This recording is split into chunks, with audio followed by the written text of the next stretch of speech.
Hello, good afternoon, everybody. And welcome to our Membership Explained, the onboarding webinar for new members and also for potential members and everybody who is interested in EHPA, what we are doing and what we are working on. And my name is Anastasia Dmitrieva. I hope you can hear me and see me well. I am a Membership and Events Officer here at EHPA. I will walk you through what this webinar is about. We conduct this webinar twice a year usually. So this is the last edition of this year. And it's designed normally to explain to new members and also those who joined some time ago and want some refreshment, and also those who consider joining EHPA at some point.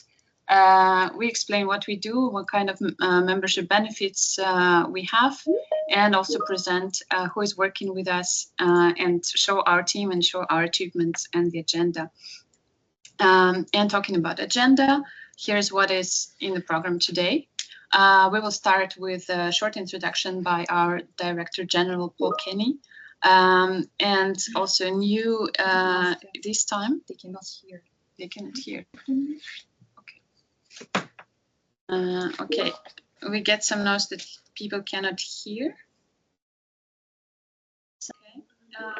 It seems like this. All good for many. Yes. Fine. Okay, seems like for most people it's good. So maybe please check if you have the sound on and all the settings working on your computer. And I will continue. This edition we also have a new addition. We will also have some introduction from our current members who have been on board for a long time. And after that, we will present our EHP in a nutshell. I will talk about governance, secretariat, and membership benefits, of course. And in general, everything we will present will be related to membership benefits because all we do in association is for our members. And you will have a look into our leadership and statistics data. EU Affairs team will talk about how members can get involved in policy and influence policy in Europe. We will also walk you through communications and events work of EHPA, including how to get speaking opportunities, some discounts, and so on, and of course networking. We will walk you through EU projects we are working on currently. And at the very end, but please wait until that end, it's a very important part, we will talk about what our operations team is doing and members only platform, very important. Look into how it works, very quick one, but very efficient. And then we will finish with certification. At the end of this session, we will have a Q&A. So please stay, and if you have questions also during the session, feel free to write them in the chat. And I will pass to our Director General, Paul Kenny. Paul. Good afternoon, everyone. So Paul Kenny is my name. I'm the Director General here in the European Heat Pump Association. We have a relatively filled agenda of everything we need to go through from across the different parts of the organization. So I won't dwell on any one of those, but just to welcome you all here. We're going to start, as Nastia has said, with Patrick and Andrea, who are two of our board members and long-term members of the association, and they will give an overview effectively from their position from a member's perspective. So I'll go straight into that and I'll catch up again in a little while and talk about some other items.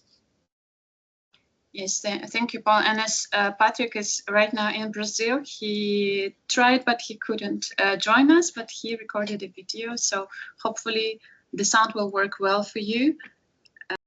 Hello, good afternoon. I'm Patrick Crombez. I'm currently the president of the European Heat Pump Association since last year.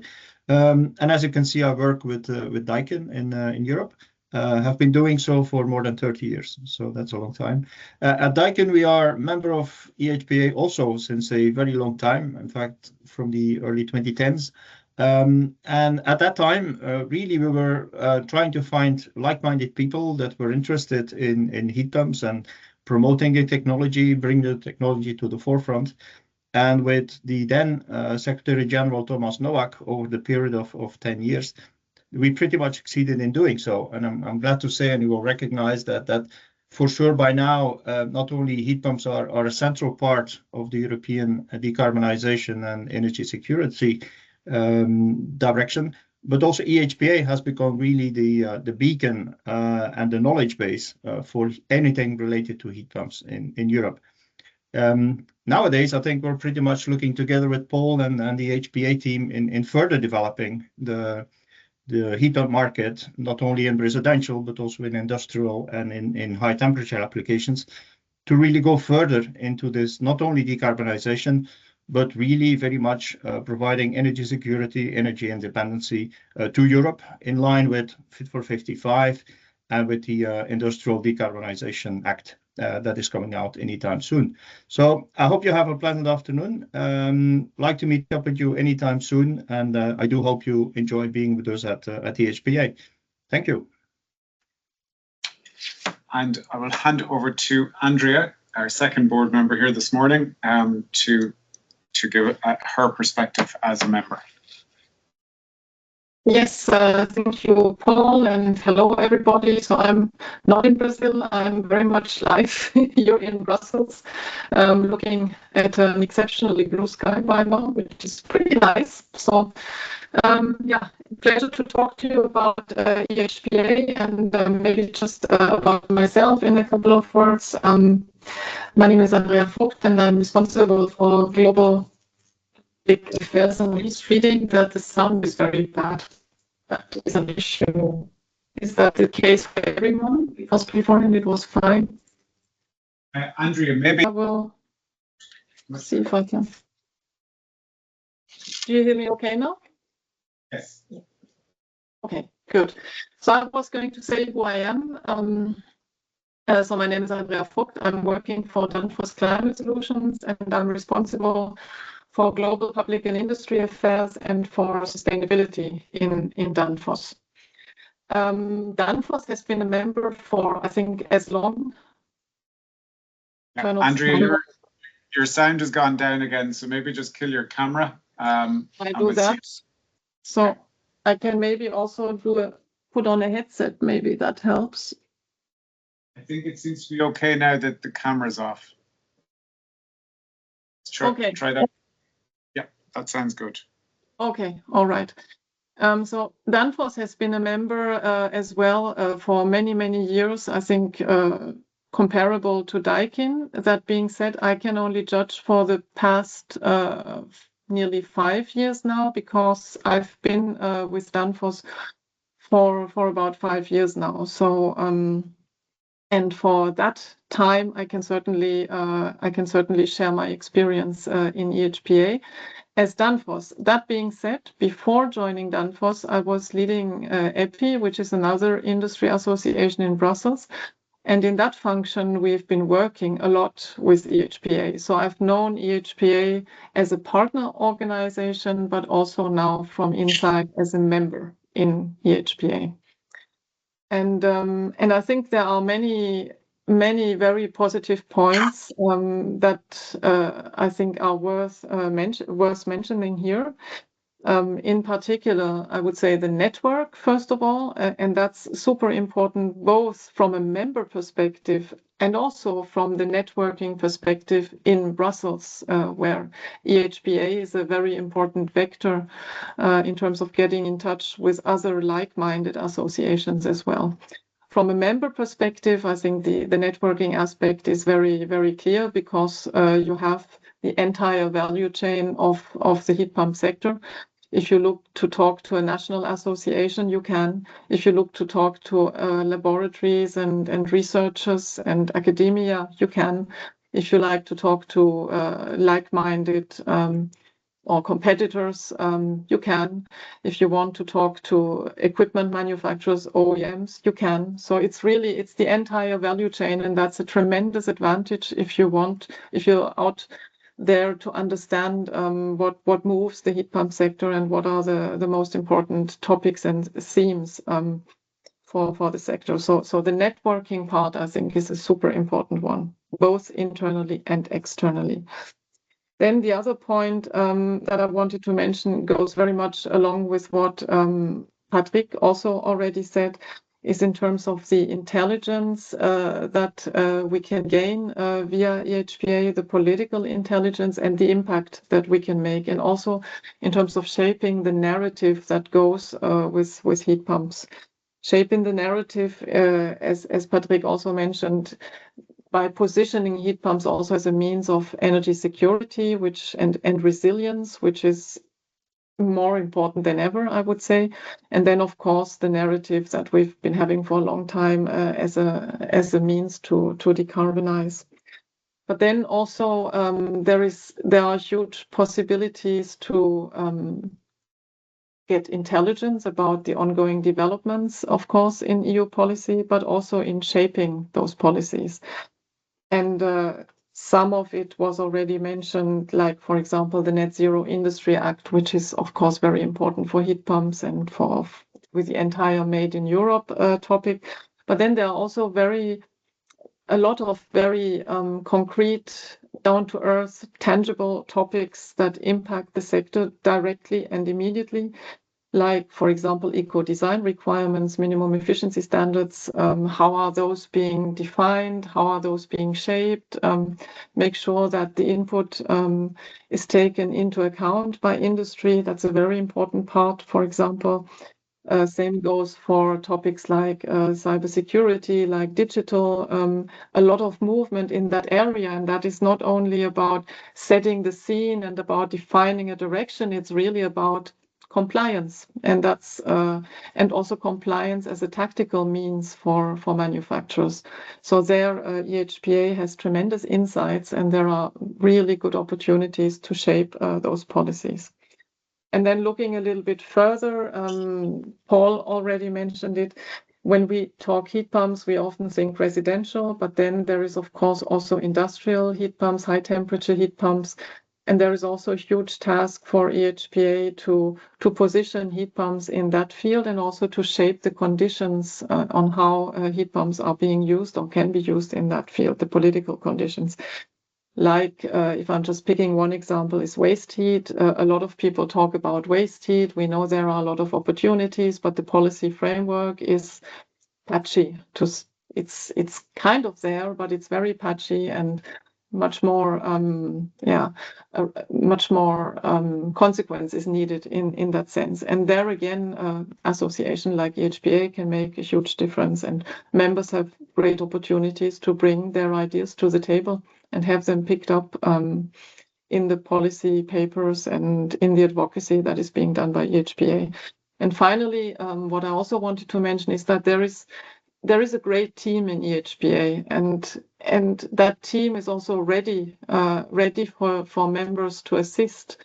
So you can reach out to the team, you can ask your questions, and they will be there to help. And that's sometimes super useful if you don't have time to search for a long time for a contact or for some insider knowledge. You can just pick up the phone and ask, and that's super helpful as well. And the same goes, of course, for the Director General, for Paul, who is super well networked into the Brussels landscape, who has a really good understanding of the sector, and who can also support with insights, with intelligence, or if you need a sparring sometimes. So it's very good as an association, as the association as such, together with all the members, but then also in terms of a team and of direct contact persons for you if you need input or feedback on whatever you're working on. So I'll stop here.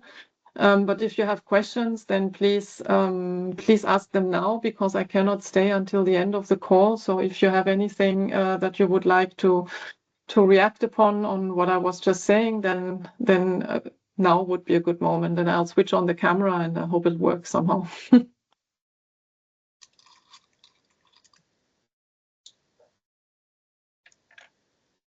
can write your questions in the chat. Thank you, Andrea, for the presentation. And as mentioned, yes, Paul. Oh, sorry. Yes, so I will also allow some microphones for the attendees. So if you want to ask questions, you will be to.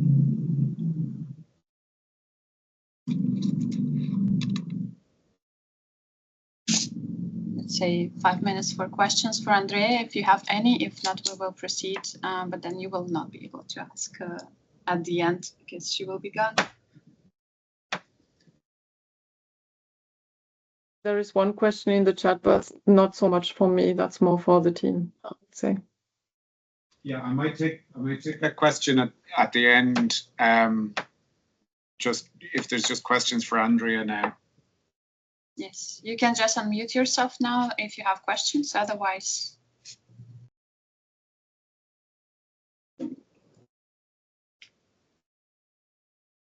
Very good. okay. Yes. Then I will mute the opportunity for you to talk now until the end of of this meeting. And thank you so much, Andrea, once again, for such a comprehensive overview of your experience with the EHPA. And as you said, indeed, this is a place where you can meet anyone who is relevant for you. And today is one of these opportunities to meet people who are relevant for you and who are sharing this journey together with you. And I'm just a couple of minutes to present you some general overview of what we do at the European Heat Pump Association. And here you can see that we've been working, we've been on scene for a while. EHPA was founded in 2000, so it's been 25 years, and this year we celebrated our anniversary. Maybe you've been to our celebration. And here you can... Ukraine, after the invasion from Russia into Ukraine in 2022, and the manipulation of the gas storage markets pushed. Can I get a thumbs up online if we can hear us? Okay, now it's fine. Okay, we just have 1 or 2 more people just joining now. We have lots of thumbs up. Thank you very much, everyone, very engaged. Really apologies for this technical difficulty. It appeared Microsoft wanted the webinar to end very suddenly and is restarting now. Okay, so I was just in the middle of a slide on annual sales of heat pumps. So I might just rejoin there. I'll just start from the beginning of the slide.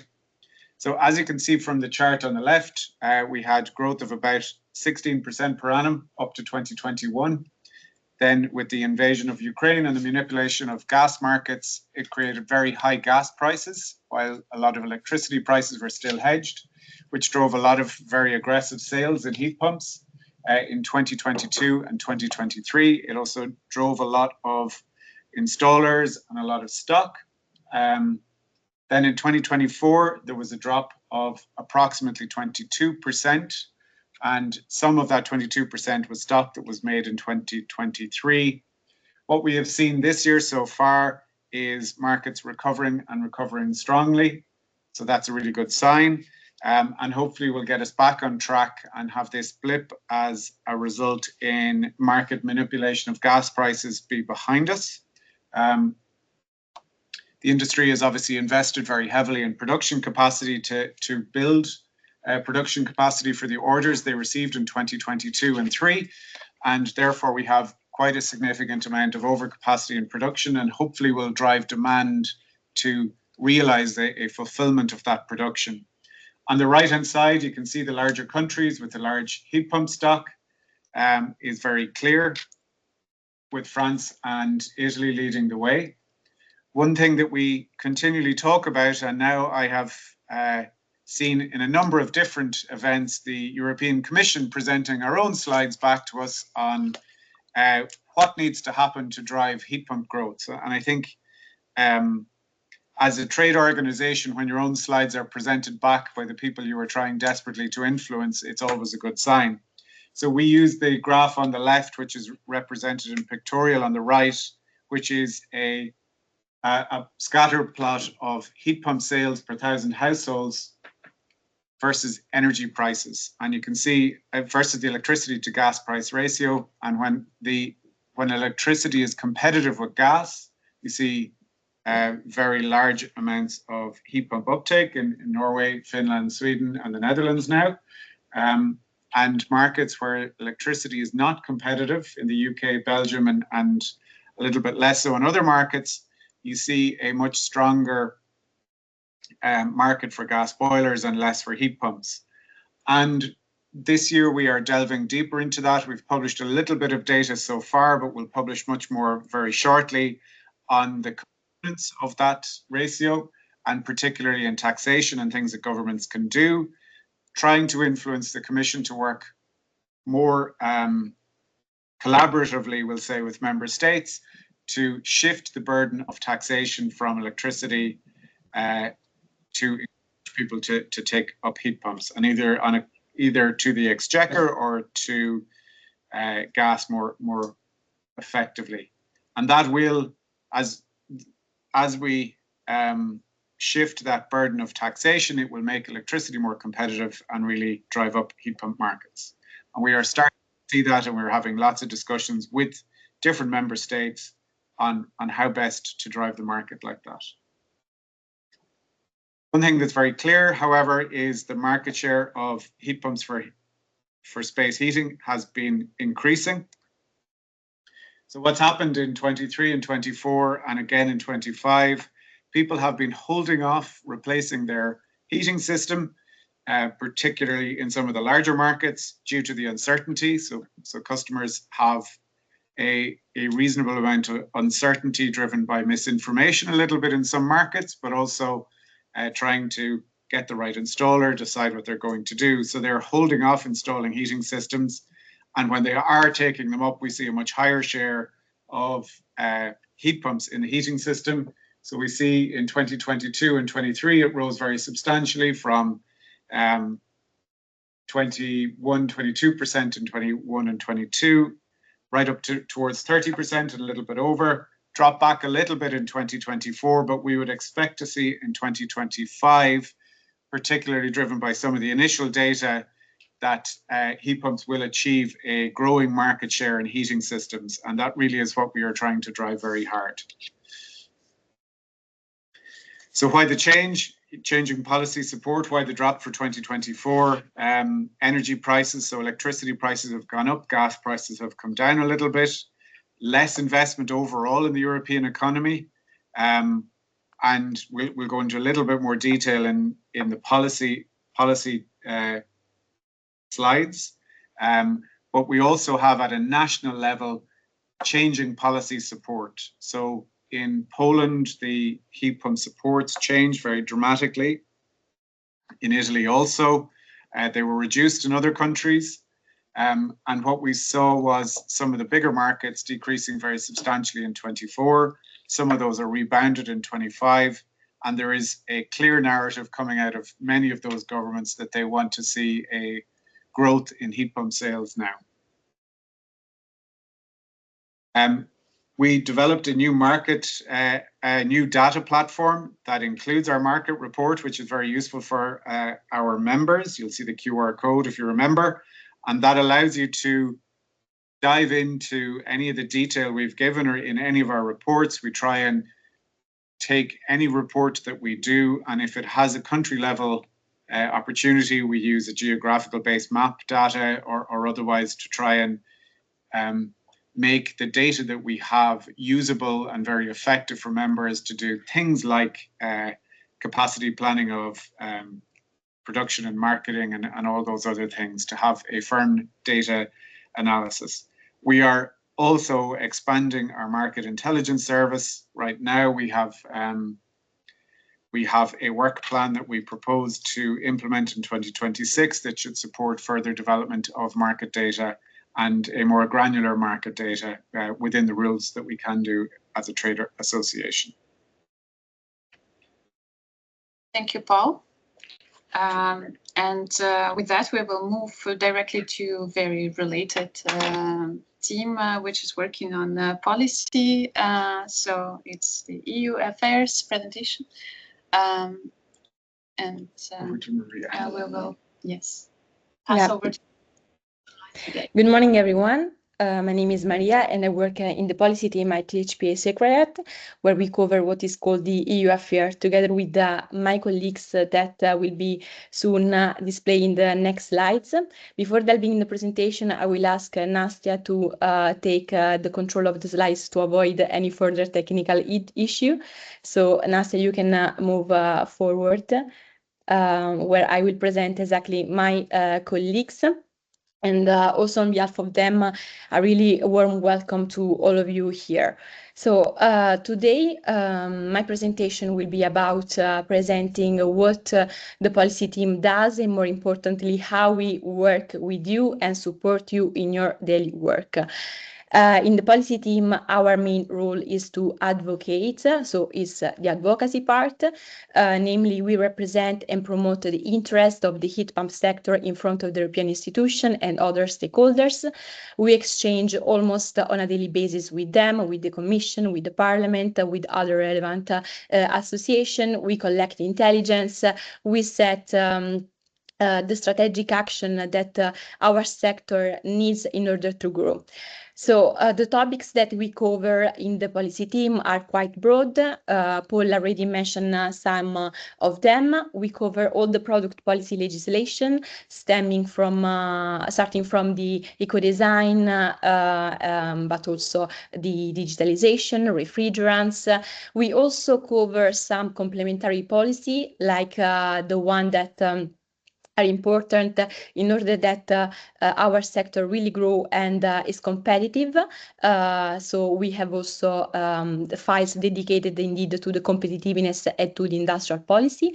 But also we cover some important projects. We are involved in some important projects, and just to mention some few of them which might be relevant, important for us, also for you, is the heat pump accelerator platform, whose aim is really to speed up the rollout of a heat pump in buildings, industry, and district heating, but also the compliance services project, which instead will be it's already a portal which offer guidance and tool for suppliers, dealers, and installers concerning the implementation of the EU eco-design energy labeling legislation. In the next slides, instead, I will delve into the other part of the EHPA governance structure. Nastya before focused on the orange part, and I will focus instead on the blue part of these slides. So in particular, these slides also show you how we work in the committee that are important for our work. So let's start with the Advocacy and Communication Committee, which is the EHPA main committee, open to all members. So all members are really invited to join, and it focuses on the setting EHPA strategic policy priorities. Also the MCO, or also known as the Manufacturer Committee, which instead brings together the manufacturer members, and those, both of them, like the Advocacy Committee and the Manufacturer Committee, meets 3 times per year. But also we have we organize some ad hoc meetings, especially when it is needed. Also we work really a lot with the National Association. We meet once a month to share updates, and also to answer that what we do at European level truly reflects what is happening on the ground in each country, and it's a great space to exchange ideas, but also to exchange some data and relevant intelligence. Finally, we have also another dedicated industrial heat pump committee. Here, in particular, the aim of these committees to bring together all the industrial heat pump manufacturer, but also we take this platform to create a sort of, to build bridges between heat pump manufacturer and key industrial partners. For example, we have developed some important partnership with the other association active in other sector, like the paper industry, or for example, the fiber industry. So we bring together our manufacturer, their their stakeholders, and we try to really put together all of them in this platform to see how they can benefit from each other. Also our daily work actually is instead is conducted via the task forces, which you can see displayed really on the bottom of the slides. Those task forces are divided by topic based on the topic that we cover. As I was saying before, we cover the eco-design and labeling topic, so we have for this a dedicated one, as well as for the other topic that we cover. So we have also a refrigerant task force, a digitalization task force, and more broadly the energy competitiveness finance task force, where all the competitiveness or energy related and important legislation that affect also our sector are addressed. And last but not least, we have also a comms task force, which instead meet twice per year. And and actually in the next slides, I will explain you how you can interact with those task force, because our daily work is really conducted within the task force, since your input is essential to build our position paper that then we send to the relevant stakeholders, as for example the Commission. So how you can be involved in our work and the work that we do as a secretariat. First of all, based on your expertise on what you do, if you're industrial heat pump manufacturer or you are just an household heat pump manufacturer, you can choose the task force that meets your need, and then you just need to really stay updated, because we exchange on a regular basis via email information, or we ask for your feedback, so for your input, we ask you for taking any action. So basically, we try to, we need you to be engaged to be sure that what we bring and put forward the relevant stakeholders, the Parliament, the Commission, is really relevant also for the sector. In the next slides, instead I want to also introduce you to an important platform that we have, which is the to exchange with you on a regular basis, which is the EHPA policy Q&A session. This is a bi-weekly meeting with no agenda, and it's open to all ADCO members. Usually it happens on Fridays from 9:30 to 10:30, so it's just 1 hour meeting where you can just participate, be there and ask any question, and we will be happy to address your concern, updates you. And in this Friday, indeed, we will have one session. So if you are interested to join, please do so that also you will see or how we'll interact with you. Before each policy Q&A session, we share with you a bi-weekly policy tracker. So it's a document which collect all the relevant policy and most active files that we are pursuing in the policy team, and you will be updated basically based on the topic that you're interested. You can also easily go through the page, just checking on the title, and be updated as much as possible. But of course, we remain always open to address any question via email that you have beyond those regular meetings that we have bi-weekly. And I think that that is all from my side. If you have any question, we can address also later in the Q&A session. Thank you very much. Thank you so much, Maria. And we are moving forward. We are quite behind the schedule, but that's thanks to our technical issues. So we will continue as planned. And for those who are worried that they will miss something, don't worry. We will share the slides and the recording after this event. And I pass to Daniela. Thank you so much, Nastia. Hello, everyone. Hope you can hear me and see me online as well. I'm Daniela, and I work for the communications team. Nastia, to avoid further technical issues, I will not take control of the slides. So yeah, I will introduce you to our team, the communications, market intel, and events team.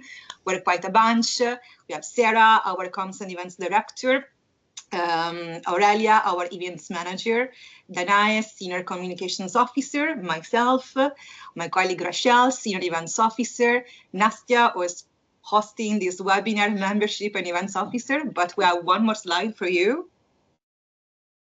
We have Marta, our multimedia communications officer, Guillaume, our data analyst, Joel, campaign manager of Clean Heat Europe, and our assistants, Isabel and Rose. So what do we do? Starting from policy, I will reconnect with what Maria was explaining. So I will give you like more information on about our advocacy communications. So quite crucial for us. You can see already in the slide one of the leaflets that we produced. Several of these, some on industrial heat pumps, other on ETS2 and the Social Climate Fund, other on energy security. If you haven't checked it yet, we also have a pretty cool YouTube channel with very short and punchy policy videos, some of them with our director Paul as well. We are quite active in keeping our website up to date, so we publish quite often. So we publish about our events, as you know, our trade shows, our policy happenings, policy reactions, and of course we're quite active with our publications. If you haven't seen them yet, we have a bunch of new publications and position papers on our website as well on the electrification action plan, heating and cooling strategy, energy security, and the one that you can see on the screenshot on the social leasing for heat pumps. Last but not least, we're quite active on social media as well. You probably know our LinkedIn profile, European Heat Pump Association, our Blue Sky profile, Hello Heat Pumps, and of course, as previously mentioned, our YouTube channel, which is quite rich in new videos. So check it out if you haven't done it yet. Plus, of course, you know, our media mentions. So only last year we got over 250 mentions of EHPA in the press. You see some screens on the BBC, so international publications, and also a bunch of national publications. So what's in for members exclusively? We have a dedicated task force for those who have been members for longer. You probably remember the communications group. Well, now it's an official task force. We are developing a campaign targeting installers and overarching communications plan.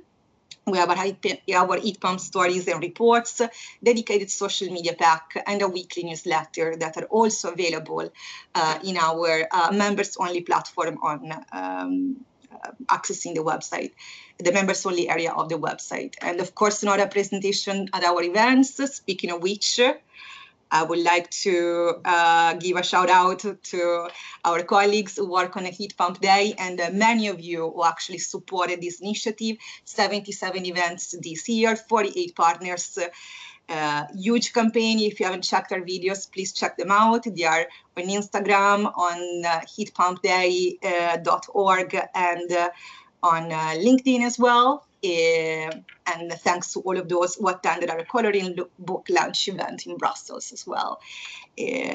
Voila. So see you at the next Heat Pump Day. And to know more about events, I'll give the floor to my colleague who will take you into a deep dive into them. Thank you so much. Indeed, thank you, Daniela, so much for this presentation. And we, as the same department in events, indeed, will present briefly to you now as fast as possible, as you're running ahead of time, indeed, the events and what's the benefits for you to join them. As you can see, there are many benefits in joining events, which can be summarized here in terms of amplifying our policy messages, increasing our visibility, showcasing projects and innovation, gathering data, everything that has been mentioned so far, obviously, but also creating income, sponsorship opportunities for you and for us, and network and build our community together. So the benefits for you as a member, if you're an EHPA member, you get discounted participation. Most often, you also get speaking opportunities or business opportunities on site or sponsorship opportunities. You enhance your visibility.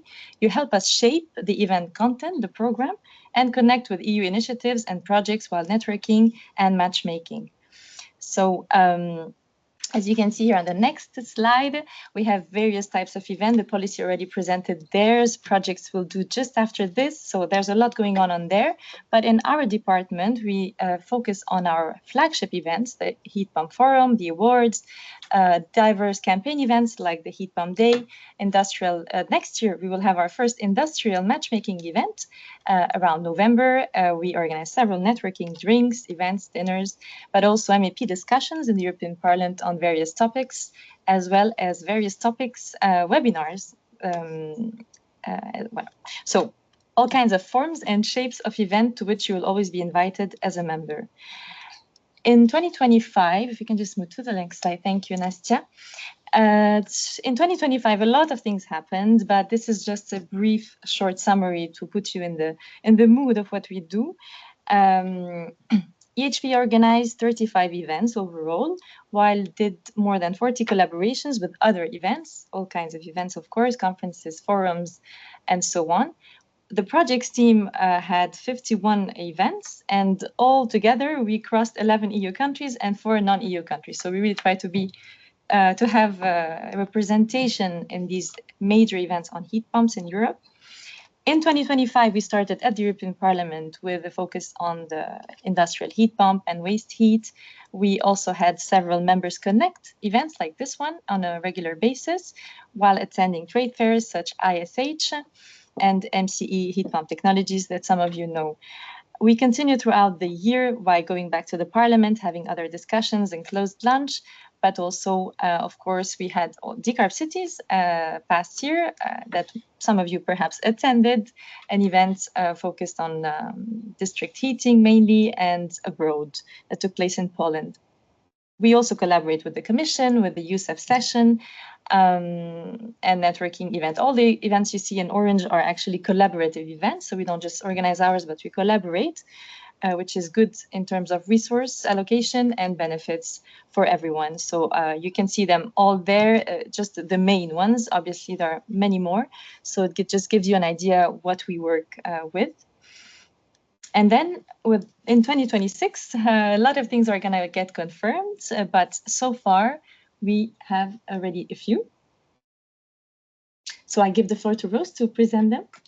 Thank you very much, Rachel. So starting off with 2026 events, as you can see, we have all the blue as EHPA events and the orange as collaborative events. We will start off with the High Temperature Heat Pump Symposium. That will be happening in Denmark. It's a collaborative event. After that, we are going to have an MEP discussion at the European Parliament on the heating and cooling strategy. This is going to happen before the heating and cooling strategy paper comes off in March.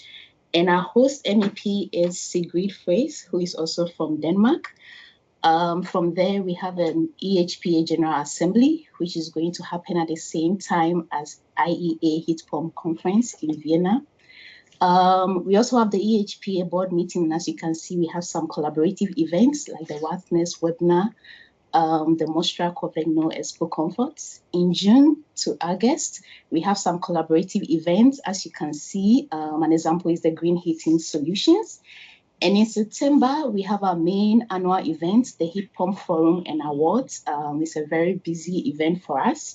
But our busiest quarter of the year is from October to December. For the very first time, EHPA is going to host an event in industrial heat pump. The main focus of this event is to bring together manufacturers and also end users. So this is the first form of event we will be having. It's happening in November. And we have some collaborative events. As you can see, our biannual Choventa events, and also the 31st conference of the parties, and also some collaborative events. Thank you very much. If you have any questions, feel free to write us at events@EHPA. Indeed, as you can see, lots going on and very few time to show you, but this is why you have to join us as a member. And in the meantime, if you want to check photos from our events, you can check our Flickr and all the websites just here on this page that will show you a little bit more concretely what we do and how it looks like. Thank you, and I give the floor to the projects team. Thank you very much. My name is Francesca Tamburrini. I'm EU Project Manager at the European Heat Pump Association, and today I will show you a little bit what we are doing in the project team. The team is actually dedicated to driving innovation, collaboration, and knowledge exchange across Europe heating and cooling sector. Maybe we can just go quickly through the 3 slides. So Nastia, you can also just go on. The team is, for your information, is formed by 9 persons, headed by Leopoldo Micot, that is actually the new Director of Certification and Innovation. But as you will receive the slides, maybe you can have a clear overview there. Here we wanted to focus mainly on the topics that we are currently working on in our projects. So what we do is really to try to align with EHPA strategy and mission to accelerate the deployment of the heat pump across Europe. Over the years, we have actively participated in different EU funding programs, including Horizon Europe, LIFE, Interreg, and Erasmus+, to tackle key challenges and unlock opportunities with the heat pump sector. Each project addresses specific strategic priorities, such as the one that you see here, so industrial heat pump and high temperature heat pump, skills development and training, renewable energy integration, innovation in collective and existing building, and policy support. Through this collaboration, EHPA really plays an active role in shaping the European policy framework and trying to foster knowledge exchange and driving the market uptake of sustainable heating and cooling solutions. So yeah, if you are interested in specific projects, you will find them, of course, in the slides, and we can. Here, this is what we do actually in EHPA in projects. So our activities are mainly focused on communication and dissemination, networking activities, organization of online and on-site events, a lot of also research and policy activities. For instance, we work on preparation of policy briefs, policy recommendation, policy papers, guidelines. We coordinate projects external advisory board and also a focused task force in the framework of projects, such as the one that we have in SkillSafe. Next slide, please. Here, to give you a quick overview, at the moment we have around 20 projects active. Actually 19 projects active and 1 more starting in January 2026. We have submitted in the last year more than 70 proposals, and now we are waiting for the replies of and the results of 14 proposals applied in September. There are still some calls open, mainly for Horizon Europe, and for your information, on the 3rd of December, the new Innovation Fund calls will be open. Next slide, please. An important committee that we have internally and for the moment is managed by the project team is the Research and Innovation Committee. This committee has the aim to establish a diverse and expanding group that can really exchange information and regarding research, innovation, project goals, the initiatives, the gaps in the technology development, and opportunities for advancement. We try to map heat pump related R&I priorities at the European level and to really connect the different stakeholders that can offer different perspectives, skills, and knowledge. The next meeting will be on the 2nd of December, and the communication will be out very soon. So if you are interested in and you want to participate, just send us an email. We send you the invitation, and yeah, we will see on the 2nd of December.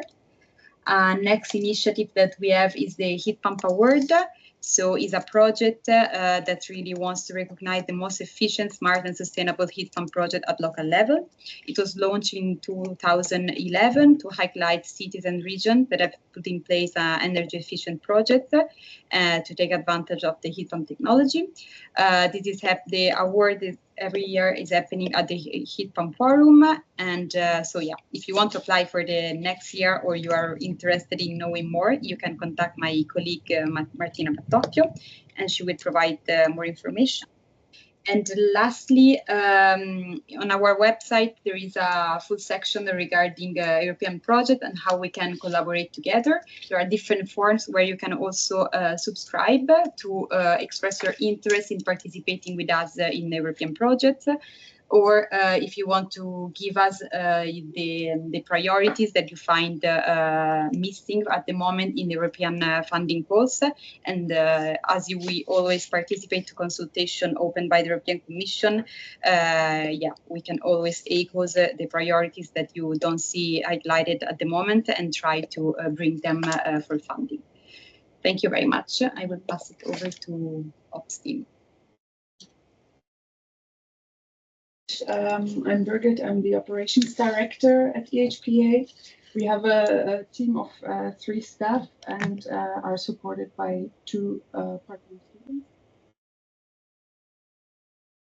And then to the next. And the operations team, well, of course, we're trying to make sure that the organization runs as smoothly as possible. And as such, we are responsible for the governance of the organization, the financial management, human resources, the office and facilities management, to make sure that EHPA is a great place to work. And of course, we are looking at IT and the digital infrastructure, so all our platforms that we are using. And one important platform relevant for you is the members-only platform that I will very briefly introduce to you. So the members-only platform offers a centralized access to the services that EHPA provides to its members. First and most importantly, it gives access and background information to the working groups that Maria talked about.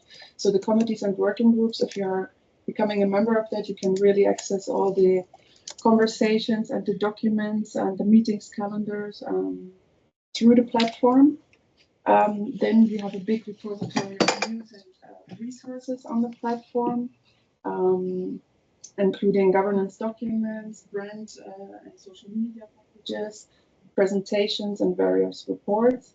If we run polls or surveys, we can run them through the platform. And our calendar to our events that we're organizing. Finally, it's very easy to access the platform. There's a direct link from the EHPA website that will make you log in directly to the members platform and receive the password from Nastya, and you can create your own password. And if you ever have any problems of accessing the platform, you can at ehpa.org. Thank you, Birgit. Hello, everyone, also from my side. My name is Daneko Kalis, and I'm a Senior Communications Officer, so I'm part of the comms team, but together with Leopoldo Mico, who is the Director of Innovation and Certification, and Isabel Mignano, who is our comms assistant, we form the certification department. And we actually manage 2 types of certification. The first one is the heat pump key mark, which covers a large variety of and types of heat pumps. So it includes space heaters, heat pump combination heaters, so both for space heating and hot water, and heat pump water heaters, as well as air-to-air heat pumps. So below you can see a few of the benefits that the certification can bring.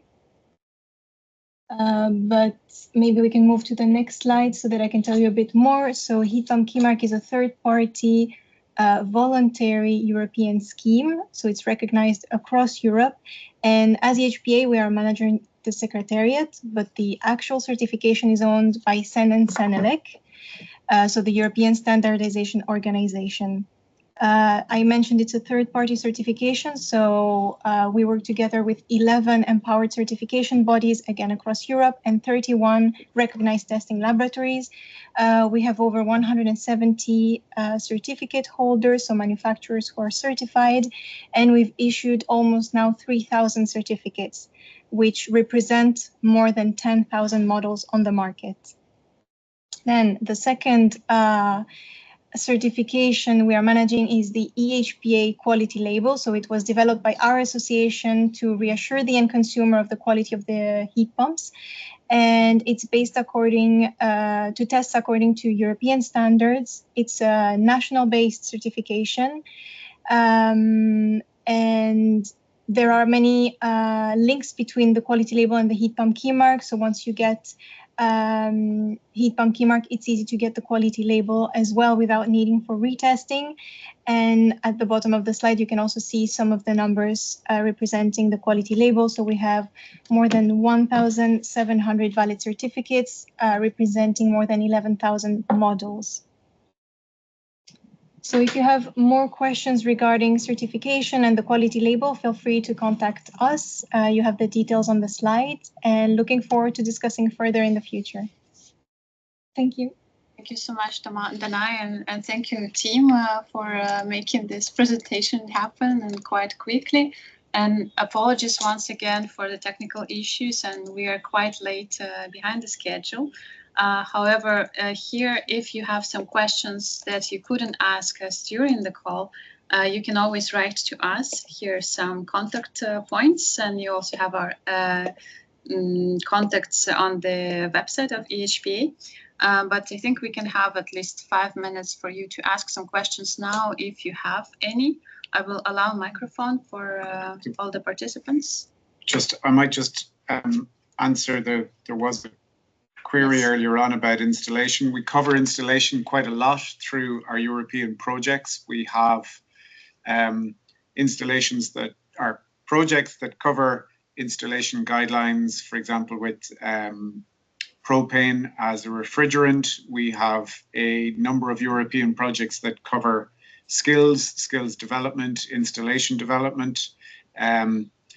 We did a project last year, for example, that our Spirit project last year that collaborated with the Danish Technical Institute, where they did a lot of capacity building of engineers on the sort of requirements for installation of industrial heat pumps. But I guess more broadly over the association, many of our members are working hard on innovations that aid installation, and in some spaces where it's a real technological race and where it's a competitive advantage of one member over another, we wouldn't lean into that space. So we have a role, but not a comprehensive role. The second question on energy communities, I just dropped a response in the chat, and can people get local pricing, and is there an opportunity for energy communities? My understanding is that needs a full implementation of the Energy Markets Directive from 2019 to be effective. I have not yet heard of local pricing and premium payments around that for energy communities. I used to work a lot in energy communities, but if there is evidence of a local spot price, I'd love to hear about it, because I think that's a potential opportunity.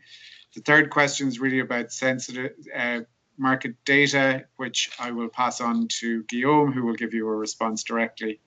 I'm happy to take any other questions.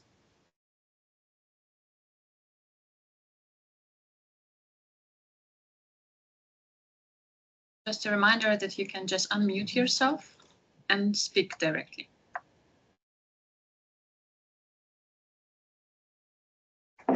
And you can also use the chat if you don't want to speak.